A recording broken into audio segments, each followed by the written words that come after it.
O pleno de renuncia e a entrevista que Fátima Val concedeu ao canal Rías Baixas non gustaron a oposición de Cambados.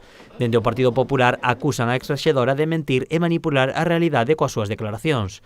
A primeira cuestión radica no salario que Fátima percibía como alcaldesa. Ela dixo que eu, nun pleno, lle comentei que ela non podía, non merecía o sueldo que eu tiña anteriormente cando exercía de alcalde.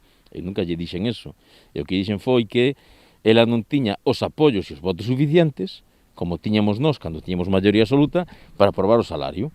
Luís Aragunde tamén acusa a Fátima de mentir cando critica a xestión da súa formación polos investimentos en saneamento. A maioría, por non dicir todo o saneamento que hai en Cambados, quen o fixo foi o Partido Popular, e eles é que non invertiron nin o 10%, creo eu, do que se inverteu nos últimos 6 anos do Partido Popular. Ademais, Aragunde criticou a xestión do goberno de Fátima Val, ao que acusa de perder axudas tanto da Xunta como da Deputación.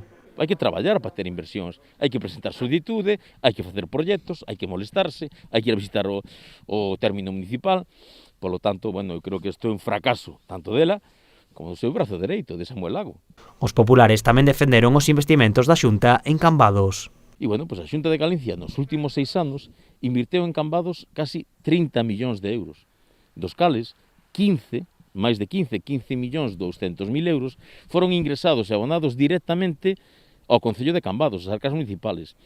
E esa outra cantidade, hasta os 30, pois foron inversións que a Xunta de Galicia fixo en empresas de Cambados. Luís Aragunde volveu defender a súa xestión fronte a de Fátima Val, asegurando que cando eles gobernaban había máis policía de noite, as festas do Albariño eran mellores e Esperanza Salnés recibía máis axudas que poderían haber evitado o seu peche.